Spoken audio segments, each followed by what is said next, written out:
Une annonce hier à l'Institut universitaire de cardiologie et de pneumologie de Québec qui a inauguré un nouveau laboratoire pour étudier les troubles respiratoires du sommeil, comme l'apnée du sommeil, par exemple. Avec moi, la docteure Isabelle Boutin. Elle est pneumologue et spécialiste en troubles respiratoires du sommeil à l'Institut universitaire de cardiologie et de pneumologie de Québec. Bonjour. Bonjour, M. Bernacchi. Merci. Est-ce qu'on n'avait pas déjà un laboratoire à l'Institut? Oui, on avait un laboratoire du sommeil qui comportait uniquement 4 lits. Oui. Mais ce laboratoire-là a été vraiment modernisé, amélioré, agrandi, ce qui fait que notre capacité d'accueil est maintenant 8 lits.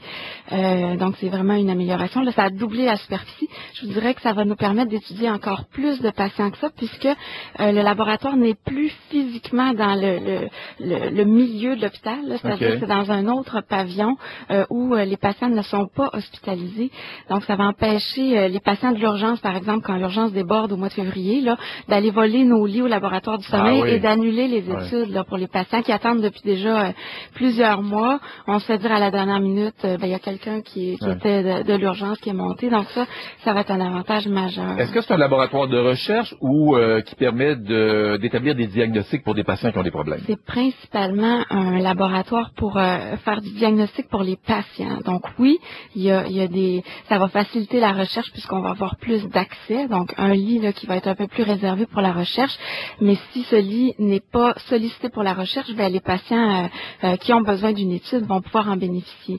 Donc, c'est vraiment pour augmenter l'accès pour les patients. Pour vous donner un petit idée de grandeur, on va plus que doubler notre accueil. Okay. L'année dernière, de 1er avril 2014 jusqu'au 31 mars 2015, on a accueilli dans notre ancien laboratoire du sommeil 1100 patients à peu près, soit pour des tests diagnostiques, donc diagnostiquer l'apnée du sommeil ou encore faire des mises sous traitement, là, ajuster le traitement si ça fonctionnait pas autrement.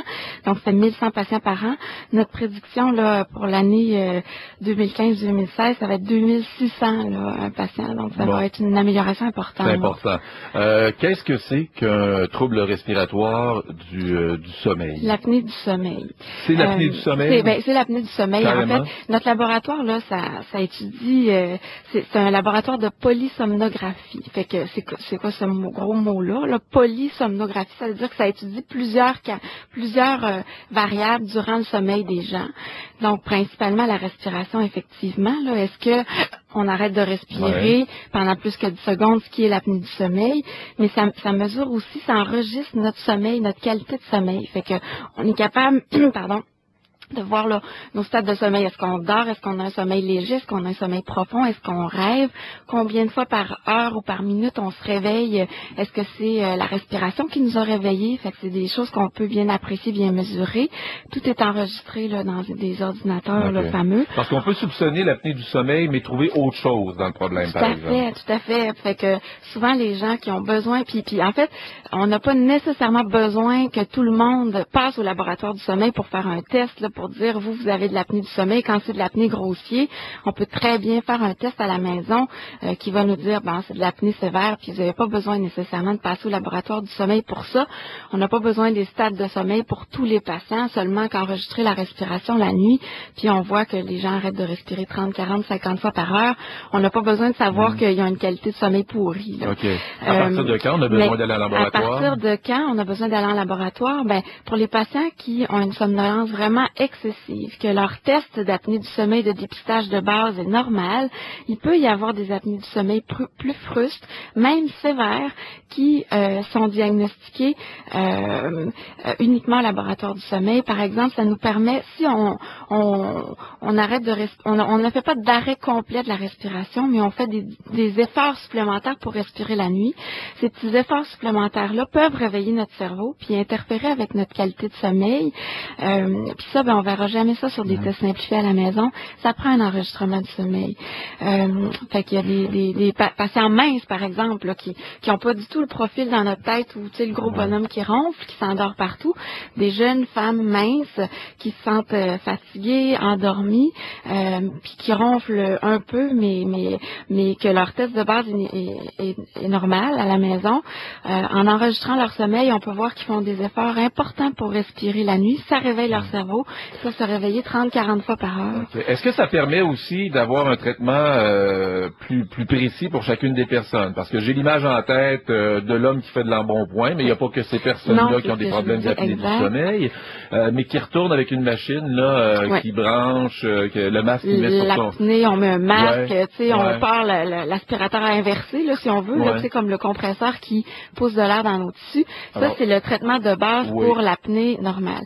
Il y a des gens qui tolèrent pas ça. Il y a des gens qui n'ont pas nécessairement besoin de ce traitement-là. Donc, oui, notre laboratoire, ça permet de faire des titrations, d'ajuster la machine si les gens sont pas confortables avec. Donc, on peut mieux calibrer là, cet appareil-là, puisqu'il y a un technicien qui est à l'affût du sommeil puis de tout ce qui se passe pour le patient quand le patient dort, pour faire les meilleurs ajustements, puis pour essayer là, de trouver un traitement là, efficace et fonctionnel. Des fois, ça c'est seulement changer le masque, de corriger les fuites ou de faire des ajustements du traitement. Fait qu'effectivement que ça, c'est ça pourquoi on avait le plus d'attentes actuellement, l'ajustement du traitement. Donc, ça va être grandement amélioré avec notre nouveau laboratoire. Quel pourcentage de la population est atteint de troubles du sommeil respiratoire? C'est ça. C'est vraiment, ça dépend où on lit, là, puis ça dépend de la population qu'on étudie. Mais il y a des gens qui nous disent que c'est jusqu'à 25%. Donc, on est 4 ici dans le studio. Il y en a un. Qui ronfle ici, qui ronfle. Ça m'est déjà arrivé. Non, mais ça m'est déjà arrivé de me réveiller avec. Mais ça, c'est normal. Ça peut être normal, là, tu sais. Tout le monde. Puis c'est la définition de l'apnée du sommeil, là. Chaque personne peut arrêter là de respirer jusqu'à 5 fois par heure sans que ce soit problématique, là. Fait que des petits arrêts de 10 secondes de respiration quand on est dans transition de sommeil ou quand on rêve, on peut arrêter de respirer quelques secondes sans que ça cause des conséquences, là. On parle d'un syndrome d'apnée du sommeil quand on a plusieurs arrêts respiratoires à l'heure et qu'on a des symptômes qu'on est fatigué dans le jour, qu'on s'endort, qu'on a de la difficulté à fonctionner. Fait que je vous dirais que c'est à peu près là 10% de la population générale, je vous dirais, qui a de l'apnée du sommeil. La majorité des gens sont sous-diagnostiqués. Les gens qui sont amenés vers nous sont le camionneur ronfleur qui s'endort au volant. Là, ça, son médecin de famille va y penser. La jeune femme qui est plus déprimée, qui a un peu de surpoids, mais qui c'est pas clair ses symptômes, ben c'est ça qu'il faut sensibiliser les gens. Alors, vous serez en mesure, excusez de vous interrompre parce que les nouvelles nous poussent dans le dos à la fin de l'émission, mais vous serez en mesure de diagnostiquer davantage, de traiter davantage de patients avec ce laboratoire qui double sa superficie, qui double sa capacité d'accueil. Dr Isabelle Boulin, pneumologue spécialiste en troubles respiratoires du sommeil à l'Institut universitaire de cardiologie et de pneumologie de Québec. Merci. Merci, au revoir.